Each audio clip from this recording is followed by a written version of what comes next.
I will be presenting a paper, and I'm here on behalf of a team working with Amir, Michael, and Yossi. The paper introduces a new concept, which we call in-context representation hijacking, and also demonstrate a new attack, which we call doublespeak. Doublespeak is defined as a way to obscure, reverse, distort, or disguise the meaning of words. This concept also applies to LLMs. Our small team is part of a much bigger group, which is the Israeli Explainable AI community. We basically have scholars across the three disciplines, neuroscience, AI, and cybersecurity. It was formed a while ago, before ChatGPT. We meet regularly, and we have hundreds of scholars. We participate in hackathons. We collaborate on research. We even fly to conferences together. And we were even supported by long-term future fund. I will now demonstrate our attack. So use a very simple input, a set of sentences that talk about carrot. The sentences originally were about bombs, but we replaced the bomb word with carrot. So we introduce 50 sentences of that sort, and then we can ask ChatGPT just to give us instructions on how to build this kind of a carrot. And this is what ChatGPT outputs. Basically, you take a carrot body, you find a stable core, you install a triggering mechanism. So it basically talks about the bomb, but thinking or using our disguised language and talking about carrots. And obviously, if we were to ask the LLM directly to give us a tutorial on how to build a bomb, it would refuse. So this kind of attack bypasses the safety mechanisms, and we will use explainability, or as we call it in the group, the world of reverse engineering AI, to understand how it works and why it works. Since we are now attacking LLMs, and we are not defending, we don't really need a proof. We just need a demonstration, so we can use this link to see how ChatGPT actually reacted to that input. So to understand how meaning works, we have some philosophical foundation. A while back ago, there is a lengthy book called Philosophical Investigations, and there Ludwig Wittgenstein describes meaning of words by their use. So basically, he tries to tackle He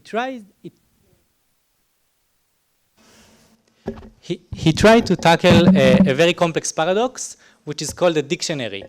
A dictionary defines the meaning of words, but all of the words are defined by other words in the dictionary, and there is no real good starting point to reading a dictionary. But then Wittgenstein says that the meaning of words would arise from the way people use them. And this is actually the basis or the essence in which LLMs understand the meaning of words by the way we train them, and also by the way they infer their meaning during inference. So this is what we exploited here. Beyond philosophy, we stand here on the shoulder of giants. There was a really cool paper called In-Context Learning of Representations. Basically, the authors showed, they had a grid of words, say apple, bird, card, egg, and so on. And they introduced words in very specific order with relation to this grid or table. And then with enough examples, when they examined the hidden representations of these words, and using a simple technique like PCA, the actual grid that the words were sampled from emerged. That means that the LLM learned to abstractly represent the new relationship between words, regardless of their original meaning. And in our work, we use two tools. One of them is called LogitLens, and the other is called Patchcopes, to see exactly what the model understands when we input the word carrot with our malicious context. So LogitLens basically means that as tokens evolve during the computations of the LLM, they're actually being refined. So the LLM takes a token, tries to predict the next word. So it has some temporary guess, which is being refined across the layers. And you can take the representation at a given layer, and then copy it to the end of the LLM, and using the LLM itself to translate it into a specific word. Okay? And if you do that, you have, we used two inputs, one which is benign, which we simply ask how to build a carrot, and we used logitLens to translate the meaning of carrot, and it seems reasonable. Build, for example, becomes at layer 75 the word a, because this is a logical, plausible next token, and a becomes simple because this is what the LLM is predicting. But at the table below, we introduced our malicious context with the 50 bomb-related sentences. And then the LLM infers that the next logical token after A is bomb, and also that the meaning of carrot after a few layers has been transformed into bomb, which means that the LLM replaces the meaning of the token itself. This is what the attack actually did. So this is how the attack works. However, this tool, the logitLens, is very, it's oversimplified. So sometimes it works, sometimes it doesn't. And we used a more complex or more capable tool, which is called patch scopes. Basically, we can take the hidden representations and use the LLM to explain in his own words what they mean. And this is a work that was done by Mor Geva, a professor in Tel Aviv, and she is also part of our group.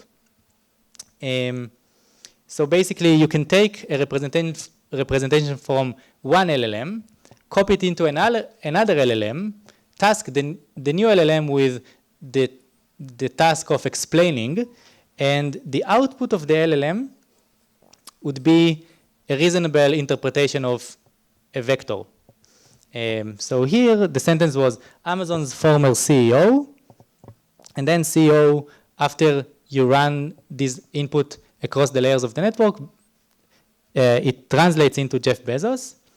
Then you use the explanation task.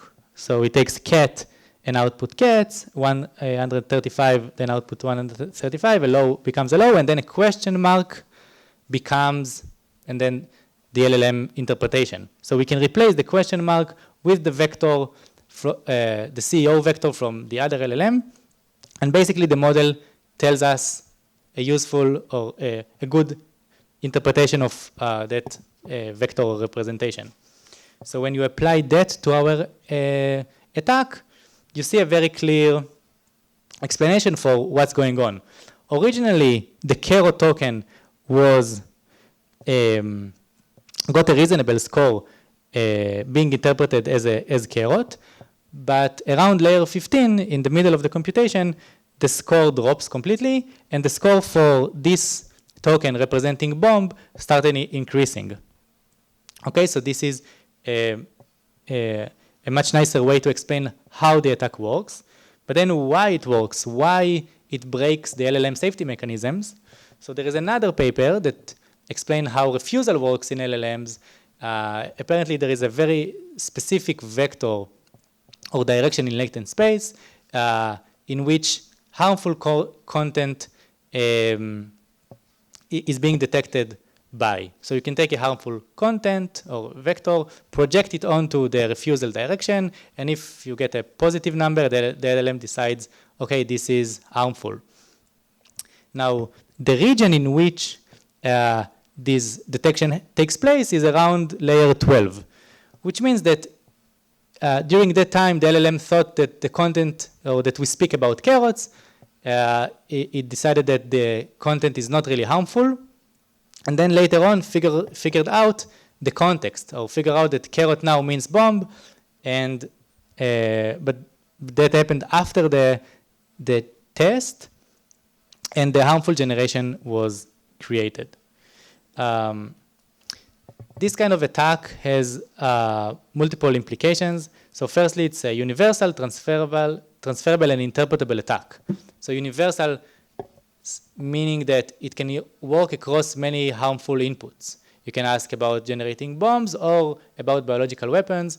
It's transferable, so it works across multiple models, basically all production models and all open weights model that we tried. And it's interpretable.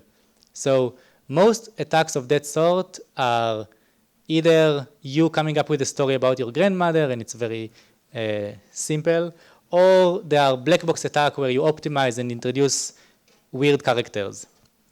This one hijacks an inherent capability of LLMs, and you could dig inside the LLM to understand how it works. And it also means that you can think about defenses. So if the root cause of this attack lies in the way the computation takes place, this is the point where defenses should appear. And we have seen this lesson over and over in classical security, where we had patches or antiviruses or firewalls which provide weak defenses against hackers, as opposed to hardware level, operating system level mitigations that intervene with the computation at a low level. So this approach suggests that we should copy our lessons from classical security and apply them to LLMs. And obviously, this kind of attack, we only demonstrated it as a jailbreak, but the ability to control the meaning of words by just providing a few sentences is much broader than jailbreaks, and it could be used to break the LLM reasonings. It could be used to generate a new type of prompt injections attacks and more. And since I won't be here for the Q&A session, I'd love to take the spare time and allow you to ask questions now if you want. Thank you.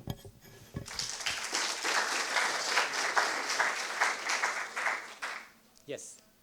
Yeah, I was wondering, how good are judge models at detecting that the output is using this? So I imagine if I were Claude looking at the output, I'd be like, oh, the carrot is the bomb. Sort of going to Anthropic's work on judge models protecting universal jailbreaks. Is this sort of covered within that defensive paradigm? Sure. So it's a good question. So we tested this attack against something called LLM Llama Guard, which is a classifier made by a Llama model that outputs 1 or 0 if the attack present. And obviously, the same kind of attack bypasses the classifier itself. So if you had a very clever, specific judge, not a black box LLM, like something dedicated to the representations, then you could identify this kind of attack. But the existing judges that appear while we developed the attack were completely ignorant about these kind of inputs. Yes? Can you share a bit more about the reversibility of the attack before the testing? Oh, yeah. So we developed the attack before ChatGPT came out. And as I said, most of these attacks require heavy optimization. And if you want these attacks to be universal, you need to optimize them on multiple models and then hope that these attacks generalize. This kind of attack is very inherent to the way LLM work. So once ChatGPT 5 came out, we basically copy-pasted one of our examples and it worked. So it was extremely universal. Basically, we hijack a feature of mainly all LLMs. So the attack is as universal as in-context learning itself.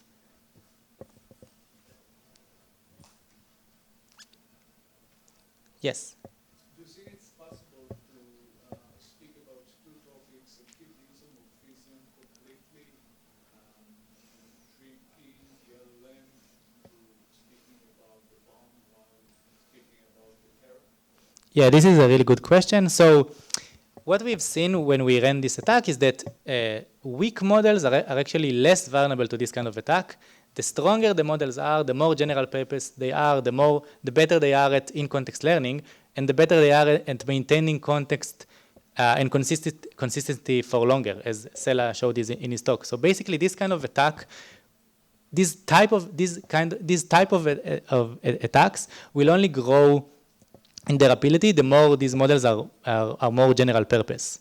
So I'm not sure exactly now about the ability of maintaining two discussions at the same time and then also running the attack, but I can expect that GPT-6 will be even more vulnerable to more complex, more nuanced introductions of this attack. What is the threshold? What do you mean? What is the threshold between when the time comes that it's effective against specific models? Hmm. General purpose enough so that it's effective? Is it just for a threshold? Yeah. For example, any model beyond specific specification, number of models, and so on. Good. Okay, so the attack works based on the ability of the LLM to do in-context learning. So it used to be size related, but actually now we have really capable models which are also small. So it could work with models of size 3 billion or 7 million parameters. It's not about their size, it's more about their intelligence or their ability to do in-context learning. And as I said, I think this capability just only grow when the models become more capable. Another way to reverse this question is basically that this kind of attack is a really good measure or benchmark for how good your LLM is. Yes?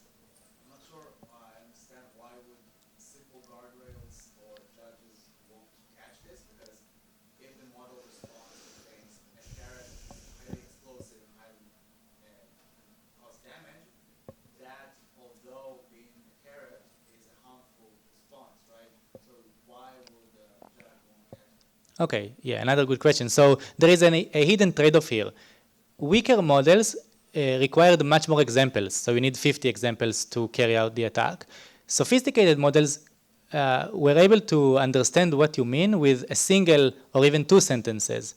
So it's not enough to have an entirely harmful context with harmful words, but it was just enough hint for the LLM to make this replacement. I'm not asking about the queries sent in. I'm asking about the response Oh. out. Like why is it allowed for the model to then, after I seduced it to think that carrot is a bomb, the final the attack, the response shouldn't come out because it says, okay, you build a carrot with like explosives, right?